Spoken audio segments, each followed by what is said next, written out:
हरिमादिदेवम् सुरासुरैर्वन्दितपादपद्मम् लोके जरारुभयमृत्युनाशनम् दातारमीशं विविधौषधीनां शङ्खं चक्रं जलौकां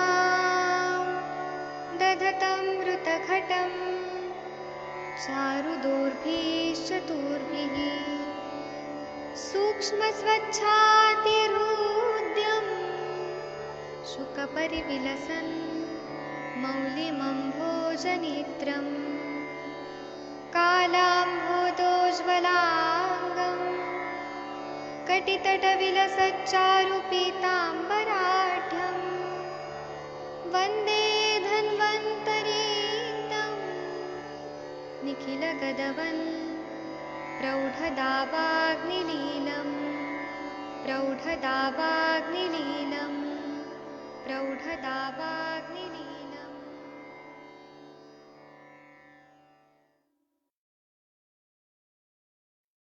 प्रणाम सभी लोगों को। मैं वैद्य अरविंद पाठक आप सभी लोग का स्वागत करता हूँ। सभी लोगों को कोटि कोटि प्रणाम करता हूँ। आइए आज हम लोग अष्टांग हृदय में पढ़ेंगे। इसका 85 नंबर का श्लोक पढ़ना है। आदरणीय वीणा मैडम जी, मैं आपके स्क्रीन पे दिखा रहा हूँ, कृपया आप ये श्लोक पढ़िए, फिर हम दोनों ही है पढ़ने के लिए। जी सर। हाँ, ये प्लीज पढ़िए 85 नंबर का श्लोक। 85 नंबर का। हाँ जी। अभिनिवेशवशात् अभियुज्यते सुभाणिते अपि नयो दृढमूढकः पठतु यत्नपरः पुरुषायुषं स खलु वैद्यकमाद्यं निर्विवादः। जी इसका इसका हिंदी। हिंदी हाँ, एक मिनट। हाँ, ये पढ़ दीजिए। नहीं, ये हो चुका है। क्योंकि जो हाँ, ये क्योंकि हो जो चुका है, वै एक बार पढ़ दीजिए तब भी। हाँ क्योंकि जो वैद्य चरक को ही पढ़ता है वह सुश्रुत में ही वर्तम संधिगत आदि रोगों को नाम मात्र से भी नहीं जानता, और जो केवल सुश्रुत को ही पढ़ता है, चरक से रहित है, वह मंदबुद्धि दोष दृश्य काल बल शरीर तथा सत्व आदि लक्षणों वाली चिकित्सा का श्वास आदि रोगों से पीड़ित रोगियों की चिकित्सा में कुछ भी नहीं कर सकता। उसे इस संबंध का ज्ञान नहीं। वस्तु के पक्षपात से वशी हुआ जो पक्का मूर्ख अच्छे कहे हुए वाक्य में आदर नहीं करता, वह आदि काल के ब्रह्मा से कहे प्रथम आयुर्वेद शास्त्र को बिना चिंता किए सारी आयु भर खुशी से पढ़ता रहे, मुझे कोई आपत्ति नहीं। जी, ये वाला पढ़ते हैं। इसकी 86 नंबर का श्लोक। एक मिनट रुकिए, ये पढ़िए। बात पित्ते श्लेष शांतो, ये वाला पढ़िए। वाते पित्ते श्लेष्म शान्तौ च पथ्यं तैलं सर्पी मक्षिकं च क्रमेण। वाते पित्ते श्लेष्मशान्तौ च पथ्यं तैलं सर्पिमाक्षिकं च क्रमेण।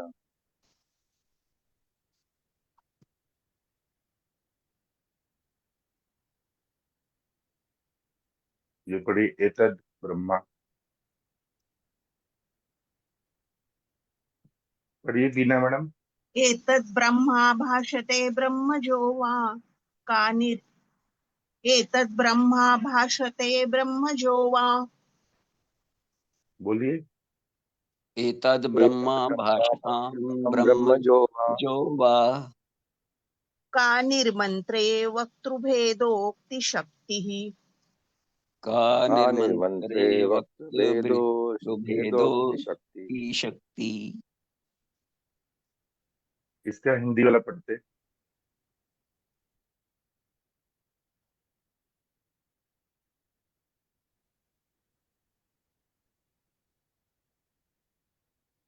ये पढ़िए वायु के लिए तेल। वायु के लिए तैल, पित्त के लिए घी और कफ की शांति के लिए मधु है।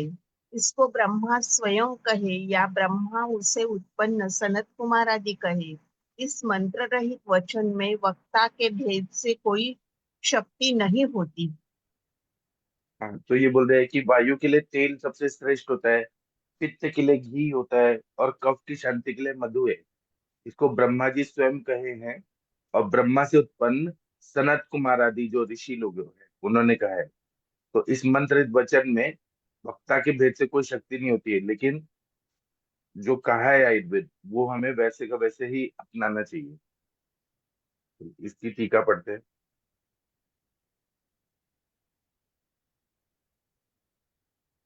ये पढ़िए। वाते तेलम पथ्यम। वाते तैलपथ्यम, पित्ते घृतपथ्यम, श्लेष्म शांतो माक्षिकम पथ्य यथाक्रमम। इत्येव भगवान ब्रह्मा भाषताम ब्रह्मजो वा सनत्कुमारादि भणतु। निर्मंत्रे अशब्द स्वभावे तैलादिके स्वाफरतम उत्पन्ने स्वाफरत उत्पन्ने वातादि शमन शक्तेः वक्तृविशेषोक्त्या शक्ति ही न काचिद इत्यर्थ शालिनी वृत्त्यम।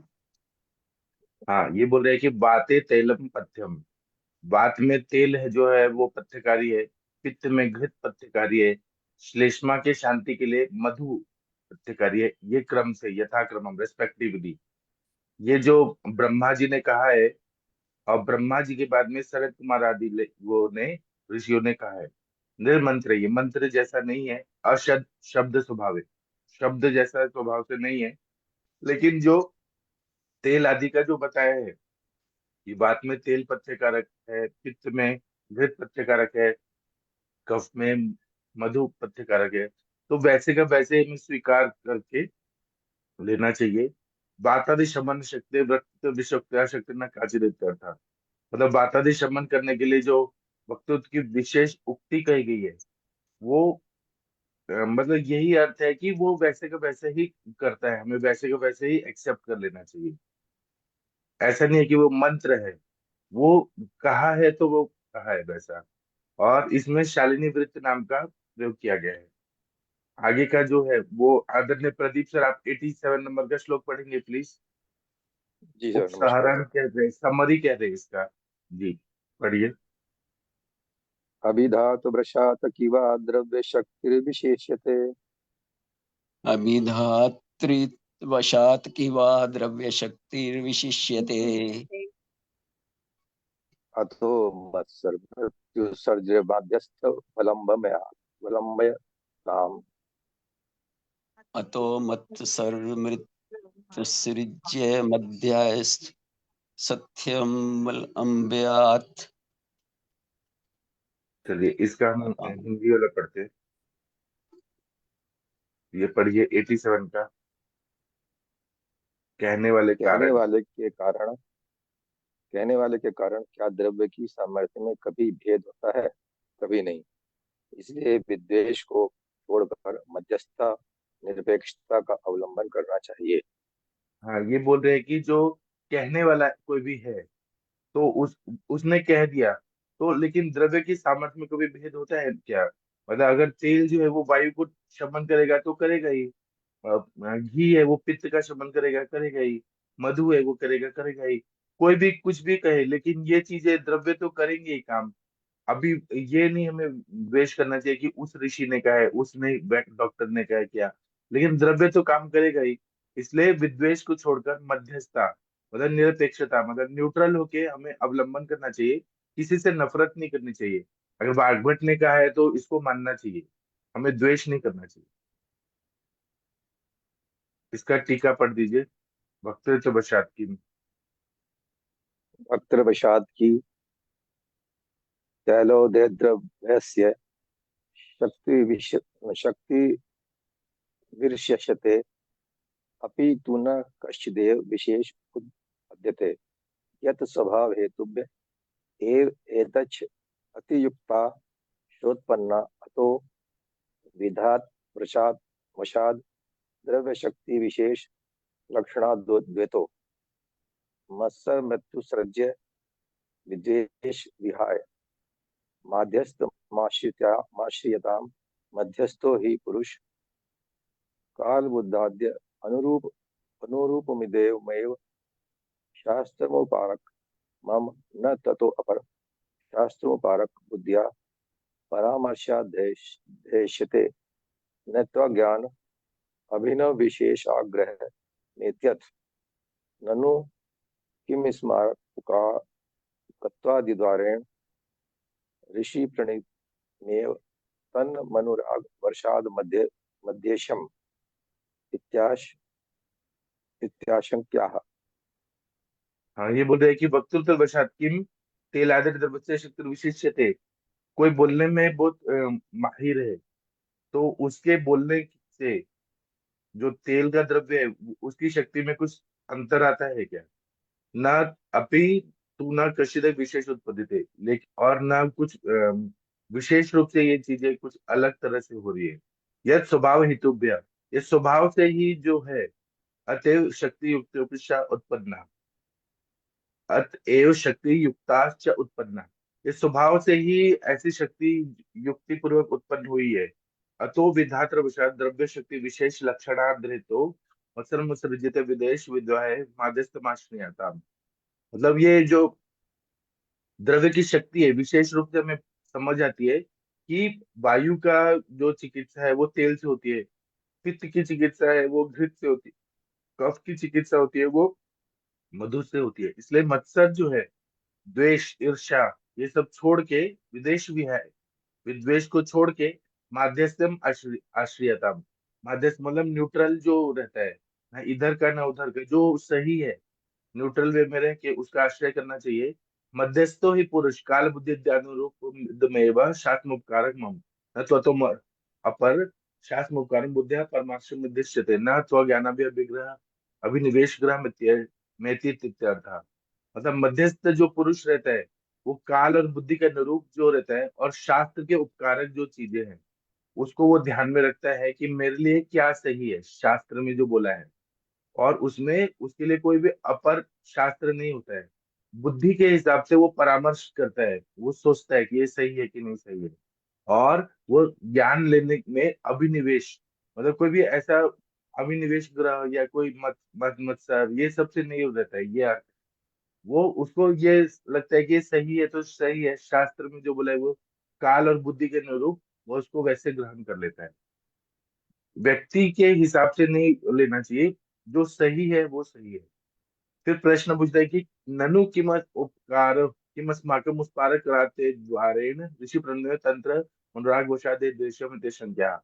मतलब ये बोल रहे हैं कि ये जो उपकारक आदि से जो बताया है ऋषि का प्रणीत जो तंत्र है उसमें अनुराग वश से क्या चीज हमें लेना चाहिए, ये शंका पूछी गई है। और भी ग्रंथ लेना चाहिए कि नहीं लेना चाहिए उसके बारे में बता रहे हैं। ये 88 नंबर का श्लोक पढ़ दीजिए प्लीज। महाजन सर आप पढ़ेंगे ऋषि प्लीज। हाँ जी प्रणाम सर, सभी को प्रणाम। पढ़ हाँ देता पढ़ हूँ। दीजिए।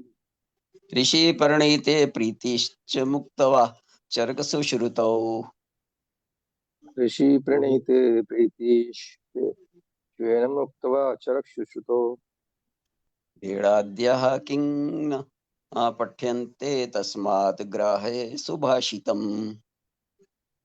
भेड़ाद्या किम न पठ्यन्ते तस्माद् ग्रह सुभाषितम्। हाँ, ये हमने वैदिक सुभाषितम में पढ़ा था ये श्लोक। ये वाला पढ़ दीजिए, सुभाषित ग्रंथ की प्रशंसा हिंदी में पढ़ दीजिए। हाँ जी। यदि ऋषि से बनाए हुए ग्रंथों में ही प्रेम है तो चरक और सुश्रुत को छोड़कर भेड़ तथा जतुकर्ण आदि के बनाए शास्त्र क्यों नहीं पढ़ते? उनको भी पढ़ो, इसलिए अच्छे कहे हुए का ग्रहण करो। हाँ, मतलब जो चरक और सुश्रुत है और ऋषि से बनाए हुए ग्रंथों में प्रेम है तो चरक सुश्रुत को छोड़कर, अगर ऋषि तो सब है, भेल भी है जतुकर्ण भी है, तो वो क्यों नहीं पढ़ते हैं? जतुकर्ण का जो शास्त्र है भेल संहिता है वो क्यों नहीं पढ़ते हैं? और इसलिए अच्छे कहे हुए जो है उनको भी पढ़ना चाहिए, उनको भी ग्रहण करना चाहिए। तो जो उपकारक जो भी दूसरे ग्रंथ है ना ऋषियों से लिखे हुए, उसमें भी अनुराग रखना चाहिए प्रेम रखना चाहिए, श्रद्धा रखनी चाहिए। 88 का टीका पढ़ दीजिए। यदि ऋषि हाँ जी, प्रणीत है।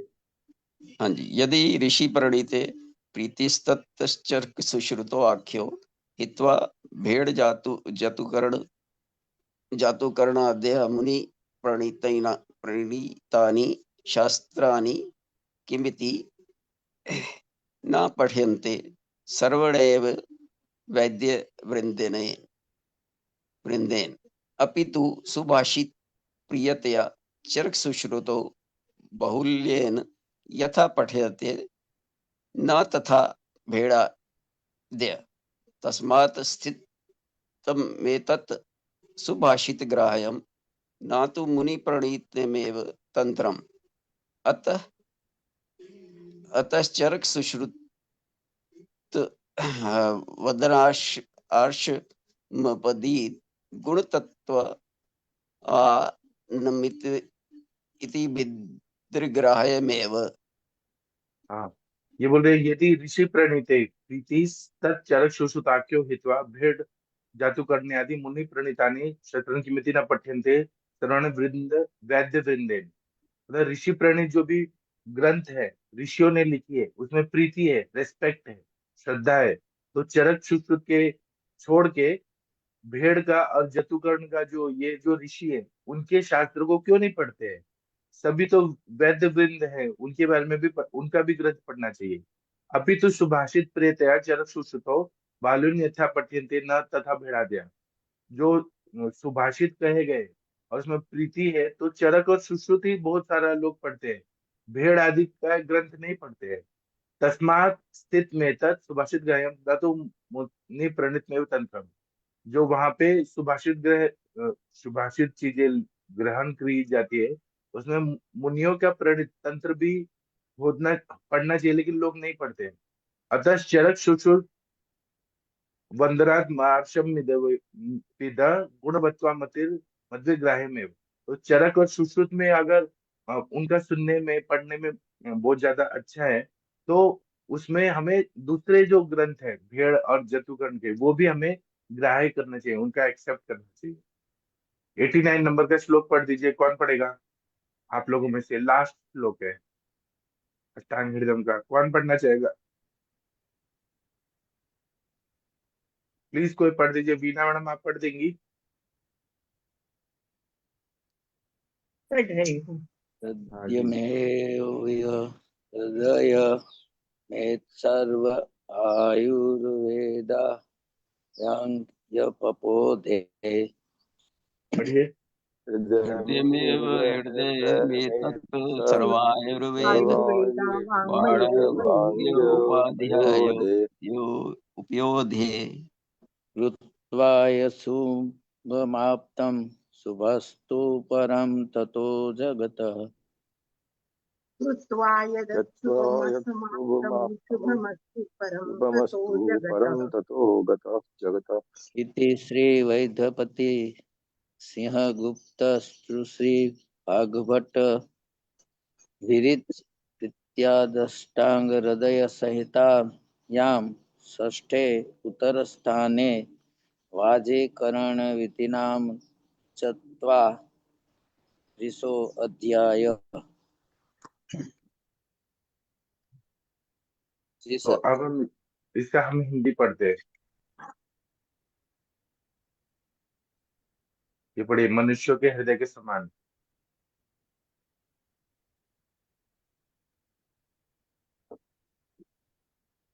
पढ़िए। मनुष्य के हृदय के समान यह यक्षान हृदय संपूर्ण आयुर्वेद शास्त्रों समुद्र का हृदय है।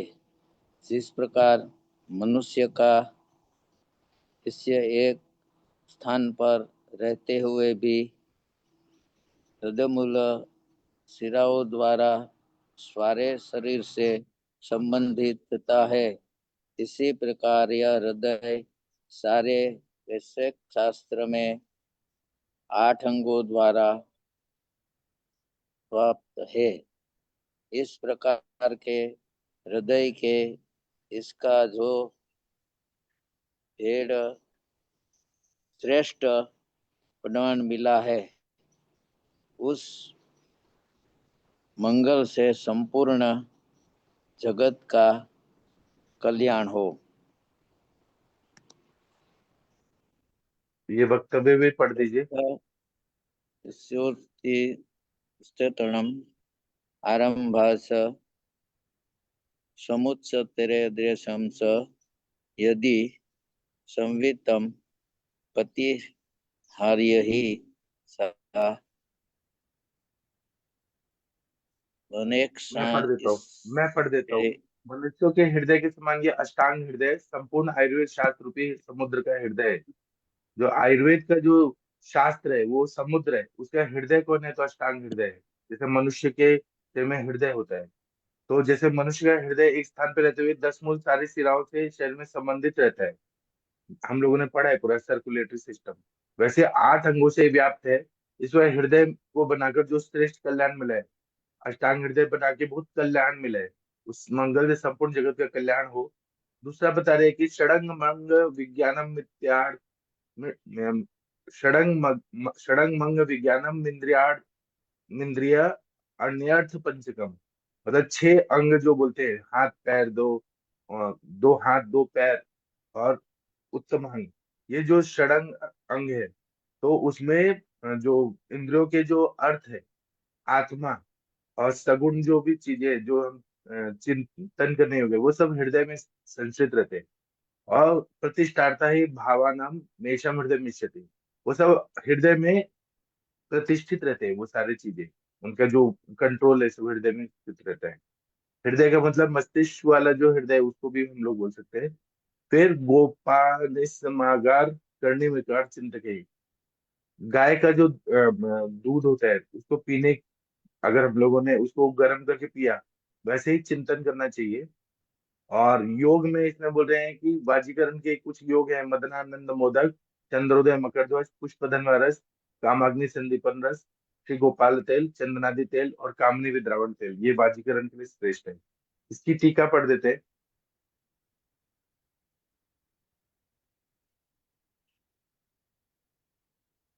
ये मैं पढ़ देता हूँ। एतत् हृदयाख्य तंत्र हृदयमेव कस्य सर्वायु वेद वांग्मय पयोधि। मतलब ये हृदय अष्टांग हृदय है, हृदय की तरह है। कैसे है? कस्य कैसे है? सर्वायुर्वेद आयंग पयोधि, मतलब सभी आयुर्वेद का वांग्मय दूध से दूध की तरह है, दूध का जो मक्खन होता है वैसा है। यथा हृदय श्रेरस्य एक देशमपि दशभी मूल सिराभि सकल काय व्याप्नोति तदेव षडभि स्थाने सकल मष्टांग आयुर्वेद वांग्मय व्याप्य स्थित मिति सार्धम्य। हृदय जो होता है, मस्तिष्कगत जो हृदय है, उसमें जैसे जो उर स्थान में जो हृदय है, वहां पे 10 मूल जो शिराएं होती है, वहां से निकली हुई सारी शिराएं शरीर शरीर में व्याप्त होती है। वैसे जो 6 अंग है, हाथ पैर, अपर एक्सट्रीमिटीज लोअर एक्सट्रीमिटीज, 2 हाथ 2 पैर और मध्य शरीर और मूर्धा मस्तिष्क, ऐसे जो 6 स्थान है उनका कंट्रोल हृदय में रहता है। वैसे ही पूरे आयुर्वेद का जो वांग्मय है, उसका भी जो कंट्रोल है वो हृदय में सभी चीजें बताई है। तदेव मृदृश हृदय कृत्वा विधाय यत् कल्याण परम श्रेष्ठम प्राप्त तस्मात् शुभात जगत भुवने से मंगलम भवति इति आर्या। तो इसी तरह से संपूर्ण शरीर के कल्याण के लिए, संपूर्ण जगत के कल्याण के लिए अष्टांग हृदय में सारी चीजें डाल दी है। और जगत भुवने से मंगलम भावति इति, तस्मात् शुभात, शुभ के लिए और मंगल के लिए, पूरे संसार के लिए इसमें बताया गया है। और इसमें आर्य नाम की वृत्ति का प्रयोग किया गया है। इति श्री मृगांग दत्त पुत्र श्रीमद अरुण दत्त विरचितायाम अष्टांग हृदय टीकाया। मृगांग दत्त के पुत्र अरुण दत्त जी ने जो अष्टांग हृदय की टीका सर्वांग सुंदर व्याख्या लिखी है, जो उत्तर स्थान 6वां स्थान है, बाजीकरण नाम का, विधि नाम का, चतवारिंश मतलब 40 वाला अध्याय समाप्त हुआ और ये बाजीकरण का 8वां अंग भी समाप्त हुआ। इस तरह से अष्टांग हृदय का पारायण समाप्त हुआ। चलिए, और वीना मैडम आप भगवान का प्रेयर करेंगी? वीना मैडम जी आप हैं या हरिहर सर, आप भगवान का प्रेयर कर सकते हैं? जी सर। शुभ शुक्लं ब्रह्म विचारसार परमाध्यम जगत व्यापिनी वीणा पुस्तकधारिणीम् अभयदाम् जाड्यान्धकारापहं हस्ते स्फटिकमालिकां शोभते पद्मासने तु संस्थितां वन्दे तां परमेश्वरी भगवती भूते प्रदां शारदां सिद्धिबुद्धि प्रदे देवी मुक्तिभुक्ति प्रदायनि मंत्रपूते सदा देवी महालक्ष्मी नमस्तुते नमो देवी महादेवी शिवाय सततं नमः नमः प्रकृति भद्राय नियंता प्रणता स्मतां सर्वमंगल मांगल्ये शिवे सर्वत्र साधिके शरण्ये त्र्यंबके गौरी नारायणी नमस्तुते नारायणी नमस्तुते नारायणी नमस्तुते। श्री सर सभी को प्रणाम। जी, अब हम लोग शाम को 7 बजे मिलेंगे और रात को 9 बजे मिलेंगे, और हम लोग कल या परसों से चरक संहिता शुरुआत करेंगे। थैंक यू, प्रणाम सभी लोगों को। आप लोग का दिन शुभ हो, ऐसा शुभकामनाएं। थैंक यू, प्रणाम सभी लोग। प्रणाम सर।